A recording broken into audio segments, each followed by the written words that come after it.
Que motivo eu tenho pra acordar mais cedo?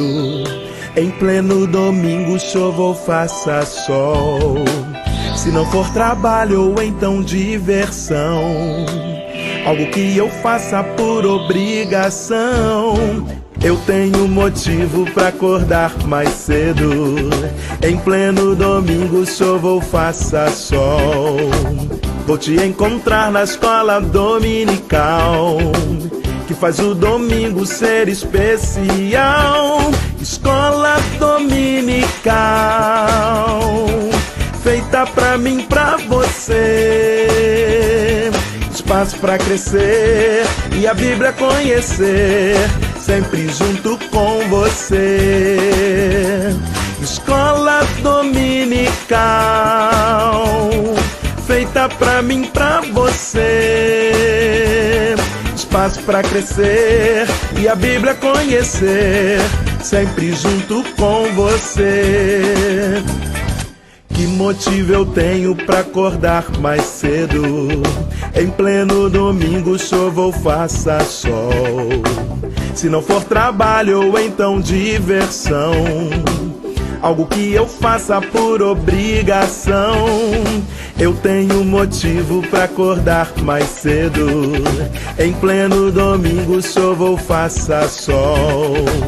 Vou te encontrar na escola dominical, que faz o domingo ser especial. Escola dominical, feita pra mim, pra você. Espaço pra crescer e a Bíblia conhecer, sempre junto com você. Escola dominical, feita pra mim, pra você. Espaço pra crescer e a Bíblia conhecer, sempre junto com você. Escola dominical, feita pra mim, pra você. Espaço pra crescer e a Bíblia conhecer, sempre junto com você. Sempre junto com você. Sempre junto com você. A mensagem poderosa. Esta é a segunda lição do nosso segundo trimestre do ano de 2023, baseado na primeira carta de Paulo aos Coríntios, capítulo 2. O texto áureo. A minha palavra e minha pregação não consistiram em linguagem persuasiva de sabedoria, mas em demonstração do Espírito e poder. Nossa leitura bíblica está na primeira carta de Paulo aos Coríntios, capítulo 2, versículos 1 a 16. A verdade prática nos fala que a mensagem da cruz revela a grandeza do amor de Deus. Na introdução do comentário, Paulo expressa que sua ida a Corinto teve o propósito único de proclamar o Evangelho de Cristo, mas ele lembra aos coríntios que ele não fez isso baseado em sabedoria, filosofias humanas, coisas que estavam muito na moda naquela época. O ambiente de debate entre gregos e romanos era para haver basicamente uma competição de quem tinha a melhor ideia, a melhor filosofia, a melhor teoria que pudesse explicar o mundo.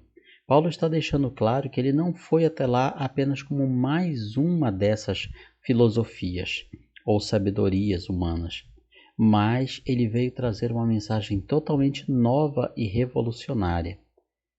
Ele fez isso no poder do Espírito Santo. Várias vezes ele usa a palavra poder, dunamis, no grego. A mesma palavra usada, por exemplo, por Lucas, no livro de Atos dos Apóstolos, nas palavras de Jesus: mas recebereis poder ao descer sobre vós o Espírito Santo. A dunamis. Paulo está deixando claro que eu vim fazer a vocês foi através da dunamis que Deus trouxe para nós. No primeiro tópico nos fala sobre a mensagem da cruz. Paulo está querendo deixar bem claro que a cruz de Cristo é o discurso mais eloquente do amor de Deus. Hoje, para nós, a cruz representa um símbolo religioso, mas na época de Paulo, o que ela representava? A maioria de nós sabe que a cruz era uma forma de execução. Então, hoje, Paulo falar da mensagem da cruz, naquele tempo era como se ele falasse a mensagem da forca, a mensagem da cadeira elétrica, a mensagem do paredão de execução. A cruz era um instrumento de tortura e morte, a forma de tortura e punição mais cruel, mais horrenda que era possível ter naquela época, porque a pessoa ficava sofrendo ali por várias horas, às vezes vários dias. Quando terminasse dali, ela não estava simplesmente punida, ela estava morta. Ela deixou de existir na sociedade. Ela tinha deixado já de ser um cidadão do Império Romano e passa a ser agora mostrado a todos como um exemplo de castigo. Então, como colocar isso como uma mensagem do amor de Deus? Essa justamente é a explicação que Paulo deixa aqui. O tema da mensagem: decidi nada saber entre vós, senão a Jesus Cristo e este crucificado.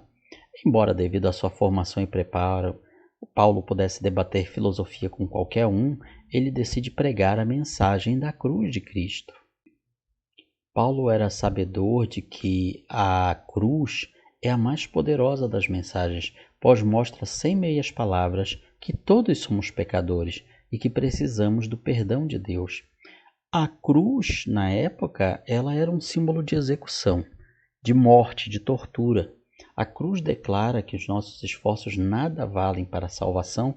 Sem a cruz de Cristo não haveria igreja. Somos o povo formado pelo sangue vertido na cruz. Por isso que existem até hoje regiões no Oriente onde os cristãos são conhecidos pelo nome o povo da cruz. A cruz não apenas declara a incapacidade humana, a falência humana, mas também o poder de Deus. É o conhecido texto: certamente a palavra da cruz é loucura para os que se perdem, mas para nós, que somos salvos, é o poder de Deus. Por que era uma palavra de loucura? A cruz não fazia sentido para o mundo em trevas.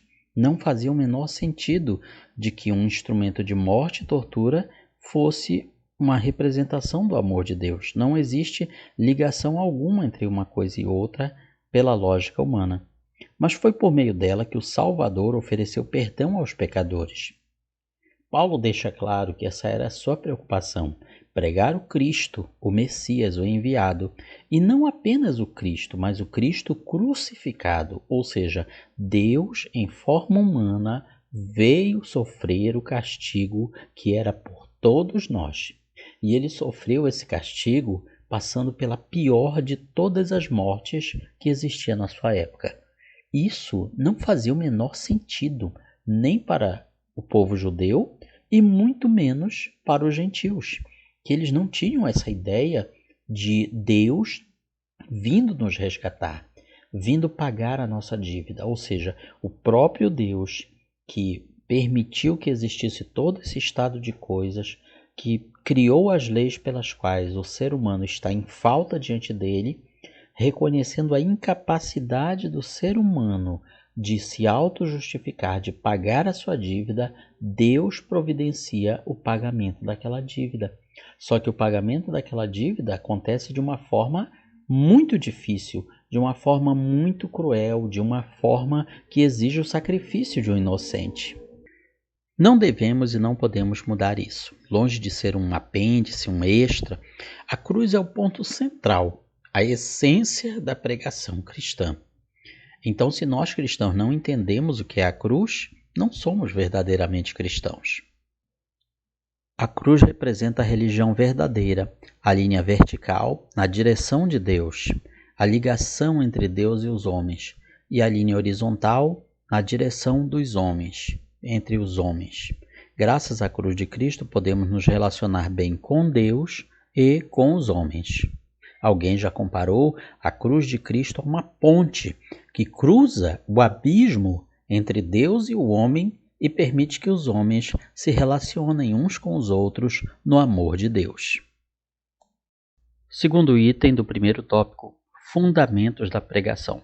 Foi em fraqueza, temor e grande tremor que eu estive entre vós. Os fundamentos da mensagem de Paulo continham alguns ingredientes indispensáveis para todo e qualquer pregador da palavra de Deus. A princípio, a mensagem deveria apresentar simplicidade. É isso que ele quer dizer quando usa o termo fraqueza. Ele não chegou lá utilizando-se da sua condição de sábio, de estudioso, do judaísmo. Não, ele se apresentou de forma humilde, simples. Depois também deveria ser cristocêntrica. O foco dele era Cristo e sua cruz. Por último, era anunciado no temor de Deus e na dependência do Espírito Santo. Nossa impressão é que o evangelho simples é incapaz de alcançar o coração de pessoas e que antes precisamos impressioná-las com a nossa inteligência e capacidade. Paulo, todavia, deixa claro que não foi a Corinto para impressionar seus ouvintes, criar um fã-clube, o que era moda naquela época, conquistar seguidores com a sua ideia, com a sua doutrina. Ele deixa claro que seu objetivo não foi esse. Uma boa pregação não é aquela que saímos admirados com a retórica, talentos do pregador, talentos, suas capacidades oratórias. A boa pregação é aquela que nosso coração é convencido de que precisamos de Jesus. Essa deve ser a verdadeira pregação que deveremos trazer às pessoas, de que elas precisam de Cristo, de que sem Cristo elas estarão perdidas para sempre. Outro fundamento da mensagem paulina era o temor. O temor a quem? Em primeiro lugar, temor a Deus. É o princípio da sabedoria. Paulo ensinava a total dependência do Espírito Santo. Essa dependência não era motivo de relaxamento para os estudos. Paulo era um exímio estudioso da palavra de Deus. Mas ele deixa esse ingrediente tão importante para qualquer pregador. Quem toca nas vidas e nos corações é o Espírito Santo. É ele quem convence as pessoas do pecado, da justiça e do juízo. Então, se queremos que a nossa pregação faça efeito, nós devemos sempre estar na dependência dele, sempre contar que ele faça o que nós não podemos fazer. Ele toque nos corações das pessoas da maneira que nós, seres humanos, não podemos. É isso que ele quis dizer aqui no item 3, intervenção do Espírito. A minha palavra e minha pregação não consistiram em linguagem persuasiva de sabedoria, mas em demonstração do Espírito e de poder. Mesmo as proclamações mais dinâmicas do Evangelho se mostram ineficazes, a menos que o Espírito Santo convença as mentes e os corações dos ouvintes a aceitá-lo. É isso que Paulo quer dizer ao mencionar a dependência do Espírito Santo. Então é através da ação do Espírito Santo que as pessoas podem se convencer de que são pecadoras e que somente através de Cristo elas podem ter a sua vida restaurada. A ideia desta passagem é que Deus salva o mundo através da mensagem simples e espiritual, que leva as pessoas a glorificarem a Jesus. Não é através da sabedoria do mensageiro, embora isso seja um fator importante, mas não é determinante. Para que a nossa fé não se apoiasse em sabedoria humana, e sim no poder de Deus. Paulo, apesar de ter sido instruído, saber o valor das escolas de retórica, que prezavam pela persuasão, eloquência do discursante, se apega à intervenção do Espírito Santo. Há uma linda progressão onde a mensagem se baseia na cruz, anunciada com simplicidade e com a ação do Espírito Santo. Não confundamos, porém, simplicidade com uso incorreto, por exemplo, dos textos bíblicos, da gramática, da língua nativa, seja o português ou qualquer outra. A simplicidade não quer dizer você falar palavras erradas de forma proposital. Não significa você ter descuido na formação do seu sermão, da sua mensagem. Não, simplicidade não é nada disso. Simplicidade é o oposto de você ter uma pregação voltada para colocar o ego humano no lugar de Deus. A simplicidade é levar a mensagem de Cristo de maneira que todos possam entender, compreender e ainda que não aceitem, mas que entendam perfeitamente tudo o que está sendo exposto ali naquela pregação. Segundo tópico, mensagem reveladora. Não havia da parte do apóstolo nenhuma presunção ou autoconfiança. Ele sabe que apenas o Espírito Santo pode convencer o homem do pecado, da justiça e do juízo. Como disse um pregador, é mais fácil ensinar um leão a ser vegetariano do que converter uma alma pelo esforço ou sabedoria humana. É justamente por essa necessidade do Espírito Santo para convencer as pessoas a se voltarem para Cristo que muitos teólogos, muitos estudiosos pentecostais estão revendo aquela ideia inicial, aquela posição inicial de que o Espírito Santo seria retirado da terra após o arrebatamento da igreja. Porque se chega àquela ideia, como é que você vai ter pessoas se convertendo durante a grande tribulação se não tiver o Espírito Santo para ajudá-las nesse processo? Então, por isso que está sendo revisto de muitos teólogos, de muitos estudiosos do pentecostalismo esse ponto. Então, vemos aí como essas ideias, elas sempre precisam estar sendo atualizadas dentro da palavra de Deus. Muito bem, o primeiro item do segundo tópico nos fala sobre a verdadeira sabedoria, mas falamos a sabedoria de Deus em mistério. Sabedoria era uma palavra muito importante na época de Paulo. Sabedoria no sentido de quê? Do conhecimento máximo, o conhecimento supremo, a sofia, a suprema ideia, que seria a revelação dos deuses para com os homens. Sabedoria, portanto, era algo que os seres humanos, os filósofos, os estudiosos da época de Paulo procuravam atingir através dos seus estudos, através dos seus esforços. Então, quando Paulo chega e fala sobre a verdadeira sabedoria como sendo aquilo que vem de Deus, isso era algo impactante. E ele deixa claro que Jesus Cristo crucificado é essa sabedoria. Tudo aquilo que os homens buscavam alcançar através dos seus estudos, dos seus esforços teóricos, filosóficos, não pode ser atingido, porque já foi dado aos homens. Através de quem? Através de Deus Filho encarnado, Jesus Cristo crucificado. A verdadeira sabedoria não é a filosofia, mas o Evangelho. Veja só que em momento algum Paulo está desmerecendo o valor da filosofia. O que é a filosofia? É basicamente algo que já existia na época do apóstolo Paulo e que era um eterno perguntar, um eterno questionar sobre a vida, sobre o mundo, sobre as pessoas. E havia várias correntes filosóficas. Então Paulo está querendo dizer que, embora todas fossem muito bem intencionadas no seu perguntar, mas a verdadeira resposta que eles buscavam não podia ser conseguida de outra maneira. A resposta já tinha sido dada, e a resposta era o Cristo que ele estava anunciando. Justamente essa resposta tão impactante é que deixava assim em choque os ouvintes do apóstolo Paulo, principalmente os das várias correntes filosóficas que o ouviam. Por isso, nós temos o relato do apóstolo Paulo com a pregação do Deus desconhecido em Atenas, Atos capítulo 19. Por isso que vemos ali aquele interesse inicial pelo que Paulo estava dizendo, porque quem sabe este desconhecido veio trazer a resposta que nós tanto esperamos.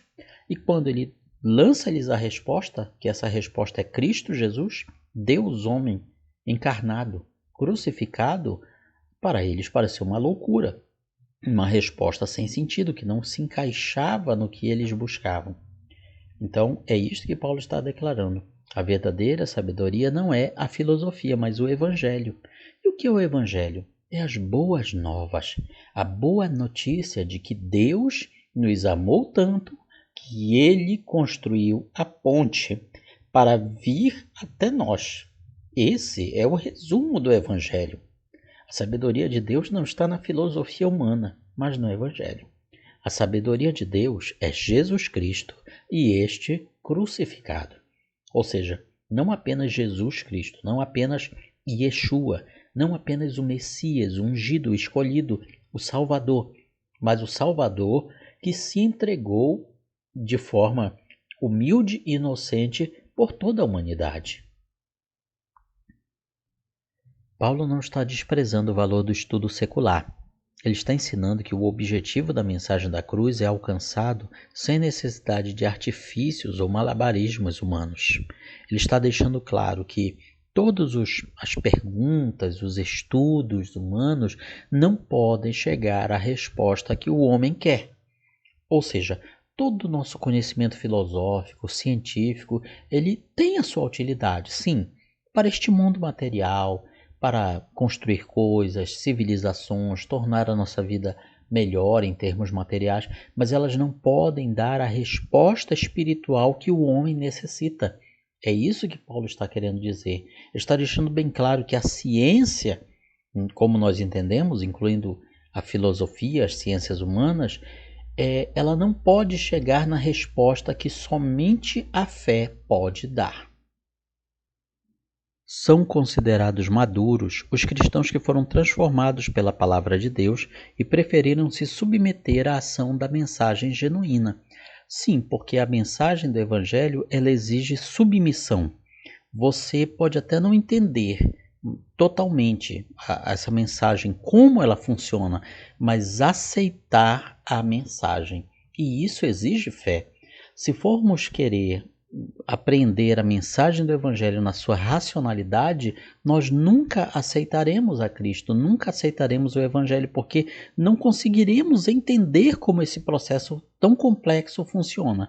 O que nós podemos é nos submeter a ele, é confessar. Eu não entendo como funciona, mas eu acredito que funciona.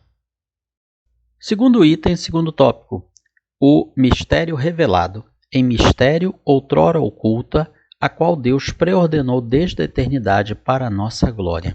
O Evangelho começou na eternidade, antes da história. Não é uma ideia tardia, um plano de última hora, mas algo planejado desde a eternidade.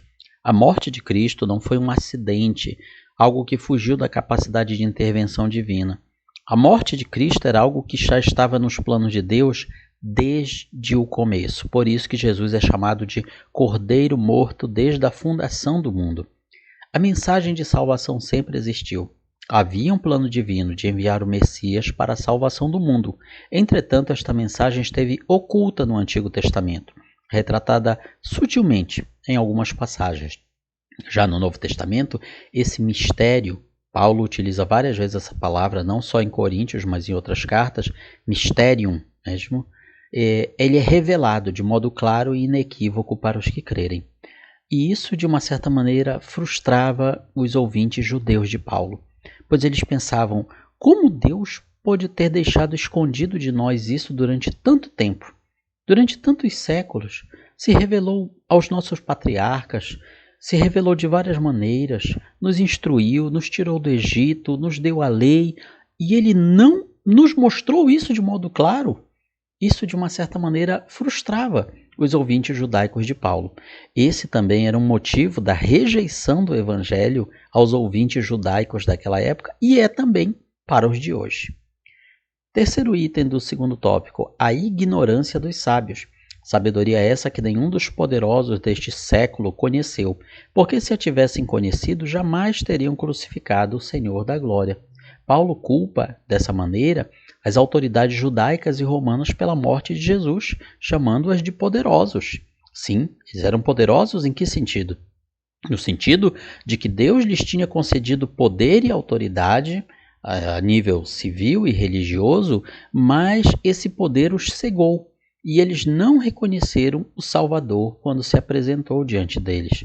Durante 3 anos, o Messias, o Salvador, esteve perante os príncipes, os poderosos da sua época, os mandatários romanos e judaico, mas em vez de o reconhecerem, eles o viram como um problema, um impostor, um blasfemo, um revolucionário e tantas outras coisas, um herege, para resumir, em vez de reconhecerem-no como Messias e Deus. As autoridades judaicas representavam a autoridade religiosa. As autoridades romanas representavam a autoridade política da época. Ninguém mandava mais no mundo na época, em termos políticos, do que Roma. Mesmo sendo considerados profundos conhecedores do Antigo Testamento, os judeus não admitiram a revelação e cumprimento desta mensagem no Novo Testamento. É por isso que até hoje o judaísmo tradicional ortodoxo ele não reconhece os textos, os livros do Novo Testamento. Eles ainda estão aguardando que o Messias se manifeste. Para eles, Jesus não foi o verdadeiro Messias, foi um falso Messias, foi um impostor, alguém que realmente não veio cumprir as promessas que eles consideram válidas. Então é nesse sentido que Paulo censurava os ouvintes judaicos da sua época e também aos de hoje. Por que as autoridades judaicas pediram a crucificação de Jesus e por que as autoridades romanas o crucificaram? Porque não o reconheceram como Messias. Se tivessem reconhecido de fato quem Jesus Cristo era, jamais o teriam crucificado. Dessa maneira, os sábios da época foram ignorantes de duas maneiras. Primeiro, na religião. Eles não conseguiram interpretar os textos do Antigo Testamento de maneira a reconhecer Jesus como Messias. Mateus 16, Jesus pergunta aos seus discípulos: quem diz o povo ser o Filho do Homem, ou seja, ele mesmo? Pedro tem a revelação de quem Jesus era. Os sinais revelavam quem ele era, mas o seu povo não reconheceu, não recebeu. Também os sábios erraram na política com os romanos. Os romanos não eram um povo bárbaro, sem cultura, sem conhecimento. Eles eram um povo muito sábio, muito estudado. O seu império se estendia de um mar a outro. Eles sabiam que estavam errados. Por exemplo, Pilatos, ao lavar as mãos, o centurião, os que com ele guardavam a cruz, eles reconheceram que Jesus era inocente. E mesmo assim, cederam à pressão popular, que não era de todo o povo, mas de uma parte do povo, instigada, insuflada pelos líderes judaicos, e cumpriram a sentença de morte em Jesus. Eles tinham a intuição de que a condenação de Jesus era um erro. E não era um erro simplesmente por questões religiosas, mas por questões legais. Legalmente, perante a lei romana, Jesus não tinha promovido nenhuma rebelião, ele não tinha proibido pagar o tributo, ele não tinha instigado as multidões contra as lideranças romanas, ele não tinha cometido nenhum crime que fosse digno de morte. O próprio Pilatos reconheceu isso. Dessa maneira, eles erraram, e não erraram por inocência. Agiram conscientemente, desconsiderando os fatos e condenando um inocente. Ou seja, eles deveriam, no mínimo, na dúvida, ter aplicado o princípio universal em qualquer situação, in dubio pro réu. Na dúvida, deveriam ter soltado Jesus, não deveriam tê-lo crucificado, porque mesmo com testemunhas, mesmo com todas as provas arquitetadas contra Jesus, não havia como condená-lo. Pilatos o declarou inocente, Herodes o declarou inocente. Não havia base na lei romana para condená-lo por rebelião, sedição, revolução ou qualquer outro crime que a lei romana punia com a morte. Terceiro tópico, a mensagem espiritual. A mensagem é revelada, primeiro item. Mas como está escrito, nem olhos viram, nem ouvidos ouviram, nem jamais penetrou em coração humano o que Deus tem preparado para aqueles que o amam. Quantas vezes você já ouviu esse texto sendo mencionado em relação ao céu? O próximo versículo explica: mas Deus nos revelou, nolo revelou pelo Espírito. Paulo afirma categoricamente que a mensagem genuína da cruz contém mistérios que somente serão revelados pelo Espírito Santo aos seus. Sozinho, nenhum ser humano é capaz de discernir Deus. Ele precisa de uma revelação externa. A busca de quem é Deus apontará a direção certa para ele, porém só chegaremos ao destino correto, que é Ele próprio, Deus, se recebermos revelação do Espírito Santo. Por isso, no verso 11, Paulo diz: as coisas de Deus ninguém as conhece, senão o Espírito de Deus. Só conheceremos as coisas de Deus se o Espírito nos revelar. Por mais que leiamos a Bíblia, bons livros evangélicos, cristãos, isso nos dará apenas um contorno geral do conhecimento, do conhecimento sobre Deus. O verdadeiro conhecimento só pode vir até nós se abrirmos o nosso coração ao Espírito Santo. É por isso que nós temos tantas pessoas com estudos, com conhecimento, com teologia, muitas vezes até mesmo ingressam numa faculdade evangélica, estudam teologia por muitos anos, mas saem de lá mais descrentes, ateus e agnósticos do que entraram antes. Por quê? Não abriram seu coração para que o Espírito Santo lhes revele as verdades sobre Deus.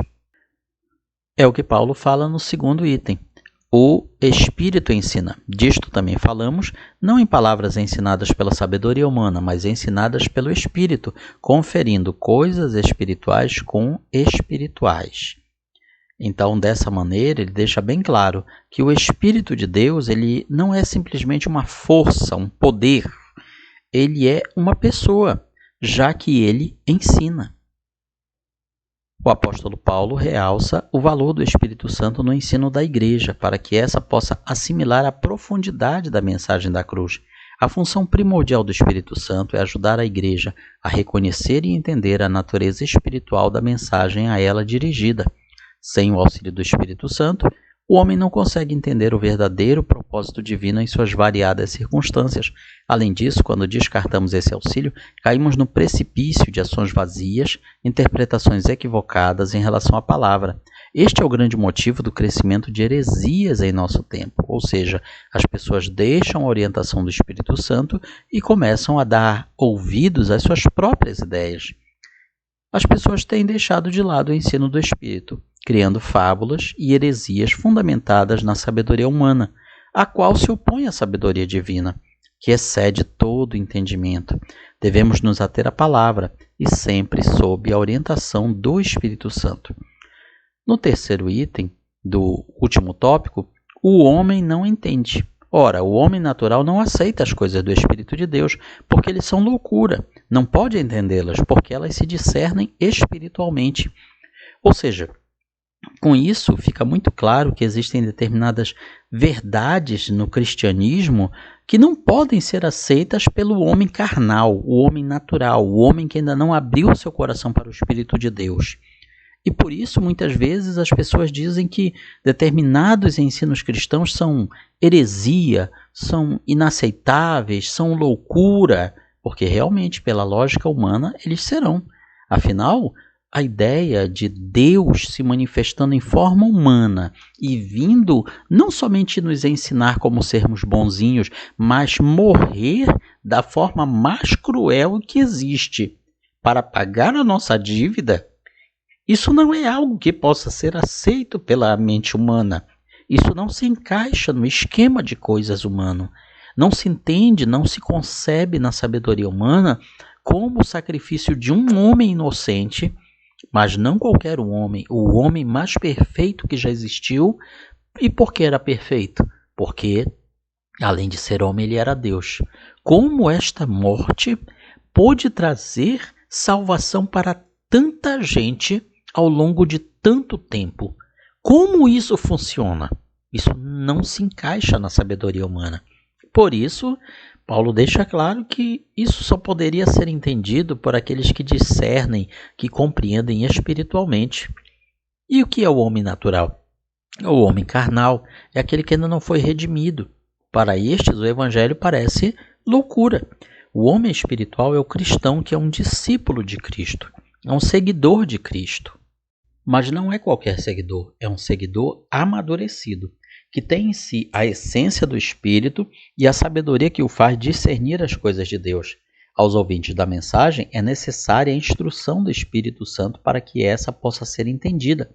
É por esse motivo que o homem natural não consegue entender as coisas espirituais. Veja bem, não estamos falando de aceitar determinados movimentos ou manifestações sobrenaturais que muitas vezes parecem ser de Deus e não são. Não estamos falando de nada disso. O Espírito Santo em nós capacita-nos para que tenhamos a mente de Cristo. O apóstolo Paulo conclui perguntando: pois quem conheceu a mente do Senhor, a mente de Deus, para que possa instruí-lo? Nós, porém, temos a mente de Cristo. A mensagem que Paulo pregou em Corinto é produto da mente de Deus. O Evangelho foi elaborado na mente de Deus na eternidade. Paulo diz que nós temos a mente de Cristo porque nós estamos pregando o produto da mente de Cristo, que é o Evangelho. Isso, de uma certa forma, nos conforta bastante, porque nos dá certeza de que tudo que eu e você possamos pregar cantar, ministrar ao longo de toda a nossa vida. Nós não precisamos inventar da nossa cabeça. Já existe, já está na mente de Deus. Nós só precisamos ter uma vida que permita que Ele flua por nós esse conhecimento, essas palavras, esses louvores. Isso nos dá muita segurança. Nos dá segurança de que não ficaremos, digamos assim, sem repertório. Não ficaremos nunca sem mensagens. Não ficaremos nunca numa situação de um reservatório esgotado. É a certeza de que somos apenas como uma torneira que está trazendo alguns litros para as pessoas de um oceano de amor, de conhecimento, de louvor, de pregação. É a certeza de que por trás de nós existe algo que é inesgotável. É isso que Paulo está querendo dizer quando ele fala a mente de Cristo. Os pensamentos, os conselhos, os planos, o conhecimento de Cristo, conhecidos pelo homem mediante a ação do Espírito Santo. Portanto, quando alguém rejeita a mensagem poderosa do Evangelho, ele não está rejeitando simplesmente uma religião qualquer, ele está rejeitando o próprio Cristo. Concluímos aqui com a nossa aplicação pessoal, que a mensagem da cruz excede todo o entendimento. Ela é poderosa para cumprir seu objetivo de revelar o amor de Deus a todos os homens. O Messias veio para todos, para salvar a todas as pessoas que assim o desejarem e crerem nele. Essa é a mensagem que cada um de nós cristãos deve pregar até o último dia das nossas vidas. Esse é um resumo da nossa lição e na sua escola dominical você vai aprender muito mais. Comente, curta, compartilhe este vídeo. Deus abençoe a todos.